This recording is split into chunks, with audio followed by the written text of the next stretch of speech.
Perselingkuhan dengan Syahnas dibongkar, Randy ke Janet akui kapok, mikir anak-anak. Randy ke Janet mengaku kapok setelah perselingkuhan dirinya dengan Syahnas Sadiqah dibongkar. Diketahui, perselingkuhan antara Randy ke Janet dengan adik Raffi Ahmad Syahnas Sadiqah sebelumnya dibongkar di publik oleh Lady Nayoan.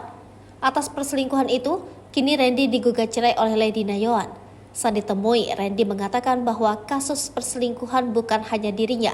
Namun, Randy menyebut kasus perselingkuhan yang diketahui semua orang kini soal dirinya dengan Syahnas.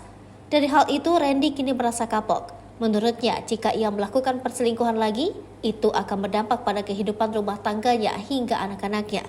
Sementara itu, Randy tak ingin anak-anaknya menjadi korban atas perbuatan yang dilakukannya.